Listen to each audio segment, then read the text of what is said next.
Let's dive into a myth that's about 2,000 years old. But you know what? It's so much more than just a love story. It's really an allegory for the human soul. Get ready for the incredible journey of Cupid and Psyche. We're going to start at the absolute lowest point. Can you imagine that? Being so beautiful that it doesn't bring you love? It brings you to this, to being totally isolated, left on a cliff's edge to die. This is where Psyche's story kicks off, with that single hopeless thought. So what was the deal with her beauty? Well, Psyche was so stunningly beautiful that people literally stopped worshiping Venus, the actual goddess of love, and started building shrines to her instead. But here's the cruel twist. Men put her on a pedestal. They admired her from afar, but nobody was brave enough to actually approach her as, a woman. She was worshipped, but she was never loved. Her father, just completely desperate to find his daughter a husband, any husband at this point, travels to the most trusted source of wisdom in the entire Greek world, the Oracle of Apollo. He's just looking for some kind of answer, any glimmer of hope. But what he gets back isn't hope. It's a straight-up horror story. The prophecy is terrifyingly specific. Psyche's husband won't be a king or a hero. Nope, she's destined to marry a monster. And her family, because you don't disobey the gods, they actually do it. They take her to that cliff and leave her there. So, there she is, abandoned on a cliff, just waiting for some horrible monster to show up. But what happens next is not at all what she, or frankly anyone, was expecting. Her story is about to take a very strange turn. So instead of being eaten by some beast, Zephyr, the west wind himself, just sort of scoops her up. He gently lifts her off that rocky cliff and carries her down into this beautiful valley where there's this magnificent, totally empty palace just waiting for her. As she's wandering around this incredible empty mansion, a voice with no body just starts talking to her. It tells her this is her new home and that her husband is waiting in the bedroom, if she dares to meet him. And that word, dare, it's both an invitation and a pretty serious challenge. And here's where things get really interesting, this massive contrast. She was promised this horrible winged serpent thing, but the man she meets in that pitch-black bedroom, he's the total opposite. He has soft skin, a gentle voice, he's kind and comforting, he's anything but the monster she was told to expect. But of course, there's a catch, and it is a huge one. He only comes to her at night, in complete and total darkness, and he makes her promise one thing. She can never, ever try to see his face. He basically tells her, if you really loved me, you wouldn't need to know what I look like. This one rule becomes the heart of their strange new life together. Well, pretty soon, Psyche finds out she's pregnant. And that should be amazing news, right? But for her, it just makes everything 100 times more complicated. The question isn't just about her anymore. Now, it's about her child.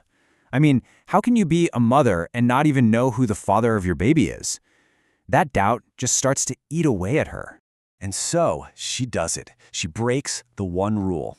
One night, holding an oil lamp, she sneaks a peek at her husband while he's sleeping, and what she sees blows her mind. It's Cupid, the god of love, himself. But in her shock, her hand trembles. A single drop of hot oil falls and burns his shoulder. He wakes up, sees the betrayal in her hands, and just flies away. But right before he disappears, the whole truth just tumbles out.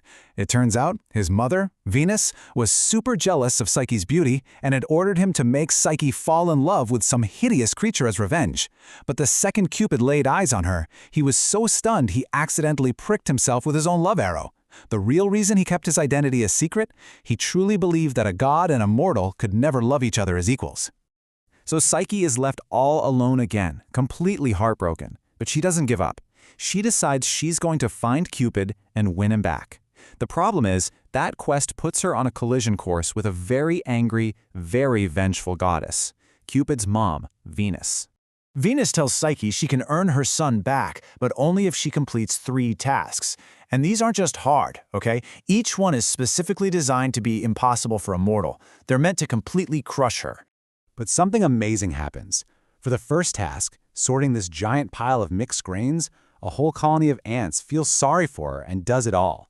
For the second, a helpful river god tells her not to fight the deadly sheep, but to just collect their golden wool from the thorns they snag it on. She keeps succeeding, not through brute force, but with a little cleverness and, it seems, the help of nature itself. But that last task, well, that's the ultimate test. It's one thing to sort seeds or pick up wool. It's a whole other thing to travel to the underworld and come back alive. That same mysterious voice from the palace comes back, and it gives her a very specific survival guide.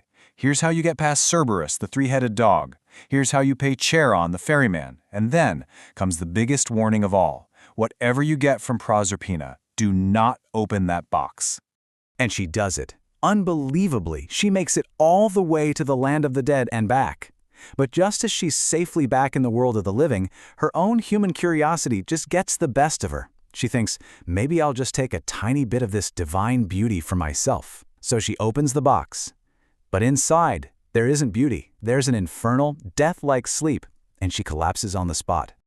Meanwhile, Cupid's burn has healed, and he's been watching her this whole time and seeing her face down every single one of those impossible tasks. I mean, she went to the underworld for him. It changes everything.